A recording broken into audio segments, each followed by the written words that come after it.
This is an Eyewitness News election update. I'm Sade Beterenwa. The countdown is on with a little more than 2 weeks to go until Election Day. A lot to talk about across the tri-state. Later, we're going to catch you up with the New Jersey governor's race, but we begin with the race for New York City mayor. Republican Curtis Sliwa, who is trailing in the polls, facing new pressure from his own party to drop out of the race.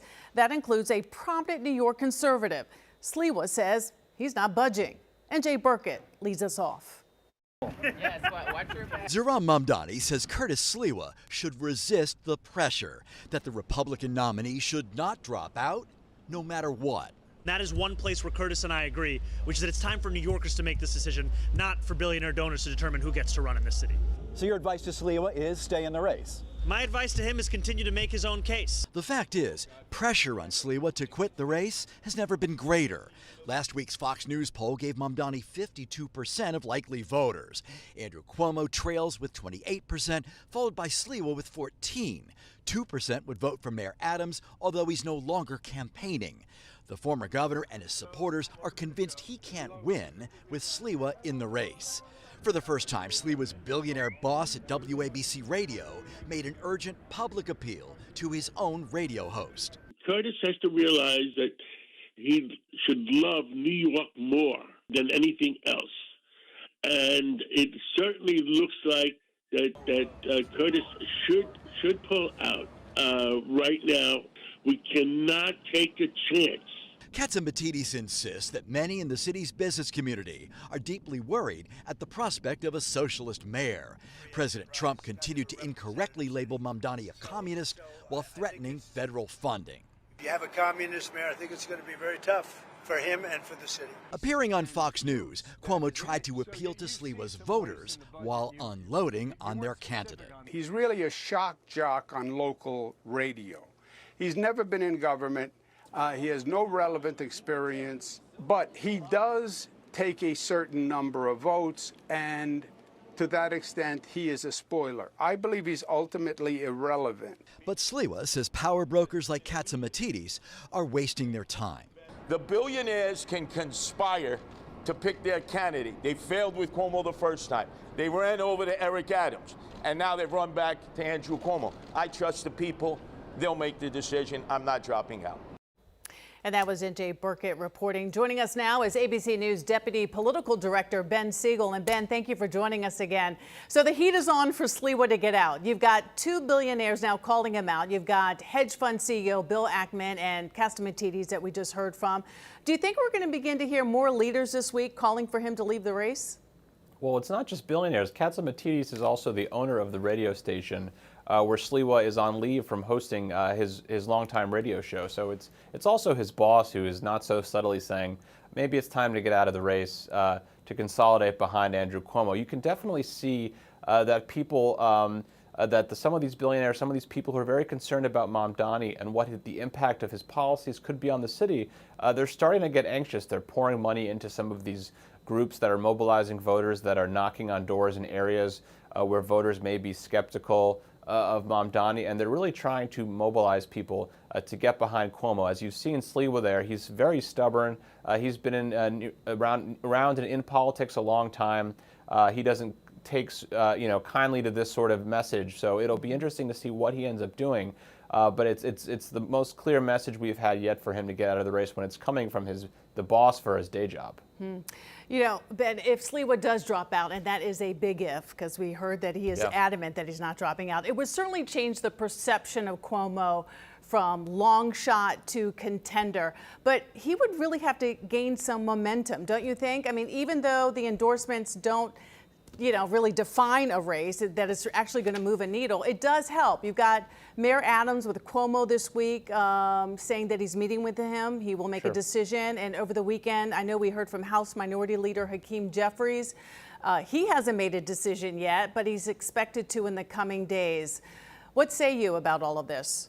Yeah, I think there's a couple of things that we have to keep in mind. One is that it's probably too late to get Curtis Sliwa off the ballot anyway, just like Eric Adams will still be on the ballot. So even if this becomes a one-on-one race in the public perception, in the newspapers, in the headlines, and for endorsements, there will still be some people in New York who end up voting for Eric Adams, or maybe Curtis Sliwa if he drops out. And those are voters that Andrew Cuomo cannot afford to lose. So this race might not be as close as it may be perceived, even if all of the stars align for Andrew Cuomo. The other thing is, too, is that Republicans, and there are Republicans in New York City who are supportive of Curtis Sliwa, Andrew Cuomo doesn't have a great track record with them. This is somebody who championed progressive causes as the governor of New York State, as the attorney general, helped raise the minimum wage. He has a history of making disparaging comments about conservatives in New York City and New York State. So there's no love lost between right of center voters in the 5 boroughs and Andrew Cuomo. So these are not natural bedfellows. So again, a lot would have to align for him for him to even be competitive with Mamdani, whose voters are also, as we know from the polls, very excited to vote for him. Cuomo clearly does not have that natural enthusiasm on his side, so it would really be the tightest of races, but it would no doubt help him for sure if Sliwa was to drop out and if he were to get these other endorsements. So let me ask you this in terms of national politics. What does this say if you have, let's see, Hakeem Jeffries says, I'm going for Mamdani. What does this say about Democrats nationally? And would that mean it's game over for Cuomo?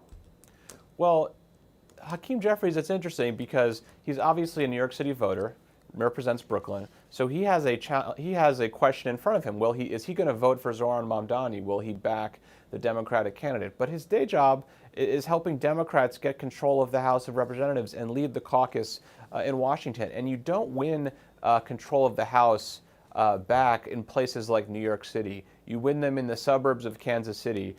You win them in Virginia. You win them in states like New York, outside of the city, so in areas that are not as progressive as the 5 boroughs. So he knows if he goes all in for Mamdani, as Democrats want him to do in this city, it will be used against him and used against Democrats all across the country who have to appeal to more moderate voters who are not supportive of democratic socialists and their views. So that's the tightrope he's walking. I expect he is under a lot of pressure to bring Democrats together the way Mamdani has supported other Democratic candidates like Mikey Sherrill in New Jersey. But it is a difficult balancing act for him as he looks to keep control of Democrats and also help win back the House next year. Yeah, well, let's also consider this path if Sliwa does go out.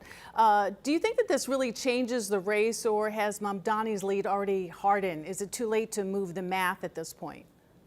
Yeah, well, I think it's early voting is coming up, so they still have time to get before voters and make this case. But every day the clock is ticking in terms of how many voters can Andrew Cuomo get in front of with a message. And it's also a challenge for him because he's not really giving an affirmative message for why people should vote for him at this point. He's spending his time trying to push Sliwa out of the race. So it's supposedly if he were to leave the race, maybe Cuomo can make this about him and Mamdani, about their contrasts, about why voters might want to support him as opposed to somebody who's maybe ideas they are skeptical of, who doesn't have the same level of experience in government. He can turn to making that affirmative case for himself if Sliwa drops out. But as you saw from NJ's report, Sliwa does not look like somebody and sound like somebody who's thinking of dropping out as of today. No, he certainly doesn't. Let me go back into messaging, Ben. What do you think everyone's strategy should be in this final stretch? Does any messaging you think need to pivot at this change? Because we've been talking about a couple core themes driving this race: affordability, safety, competence, and change versus integrity, trust, and character. Which message do you think is actually going to drive undecided voters at this point? I think it really depends where these voters are. I think Mamdani has been at his best when he has a message around something like affordability, which a lot of New Yorkers can agree on, even if they don't agree with some of his other politics and some of his other views. I think that's probably where he's at his strongest, where he reminds people, what's so great about New York. I remember that video he shot where he and his team walked the length of Manhattan over the course of a night, going through neighborhoods, stopping for pizza, taking high fives. There's something joyous about his campaign when he wants to make it about what his vision is for the city. And I think for Cuomo, like he tried to do in the debate with mixed results, really make this race about why he would be the more effective mayor than Zohran Mamdani. One of the attack lines in the debate was about how Zohran Mamdani has never had what Cuomo said would be a real job. He doesn't have the experience. He just turned 34 over the weekend. Andrew Cuomo has been in public life and elected office longer than Zohran Mamdani has been alive, essentially. So that is a message that I think that Cuomo will try to remind New Yorkers of if he can get Sliwa out of the race. And that's probably where he's at his most persuasive, but it's still, an uphill battle for him. We were talking briefly about sort of outside money. What role do you think that outside money is going to play in these final days? Do you think it can reshape the race, or really is it about ground game, mobilization, and endorsement still the deciding factors here?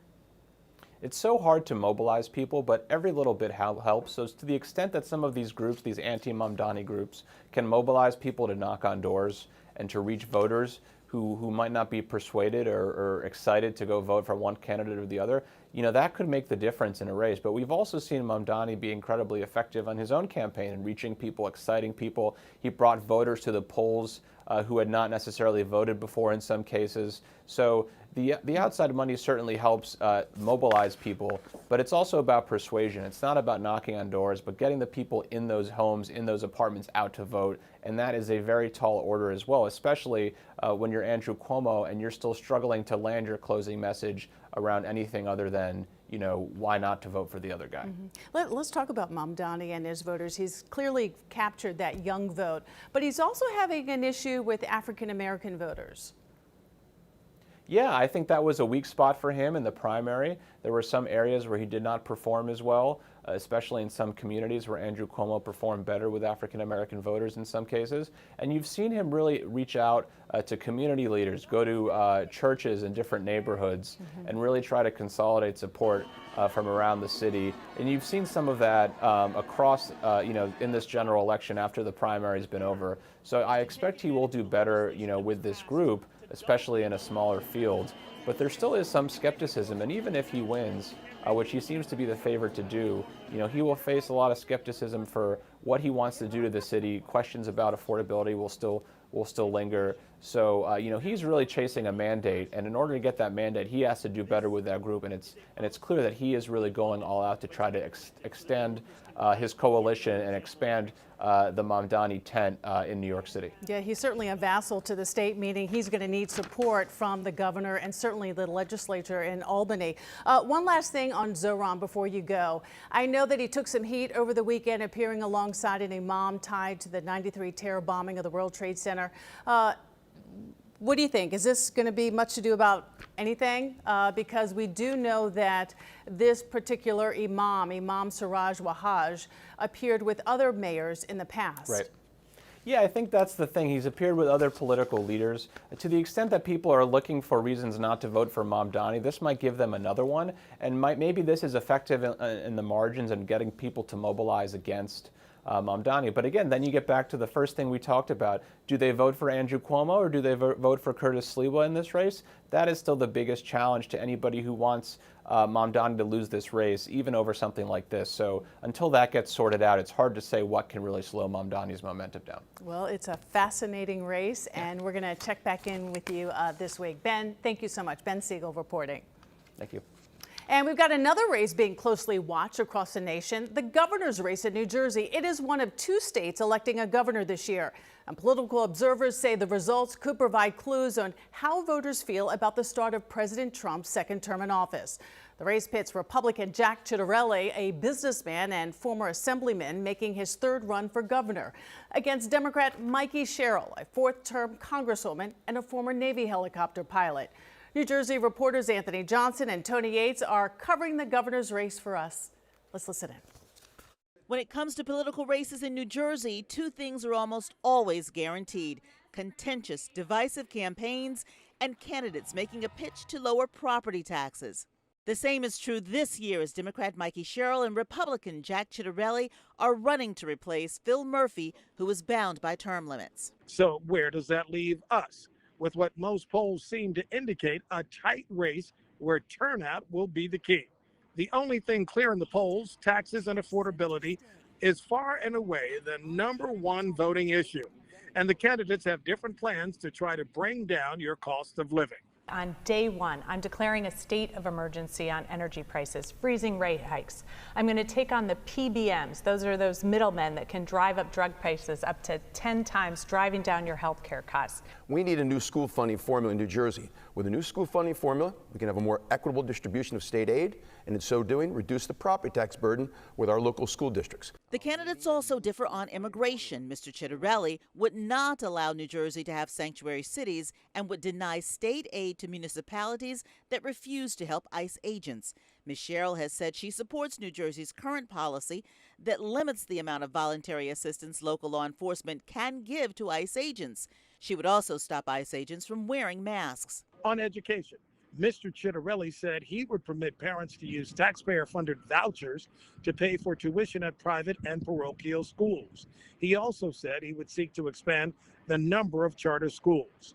Mrs. Sherrill also supports charter schools and said she would ban cell phones in schools. And then there's President Trump, who is looming large over this race. When he ran for governor 4 years ago, Mr. Chitterelli called Trump a charlatan who was not fit to be president. Now he has embraced the president and his policies, earning a full-throttled social media endorsement from Mr. Trump.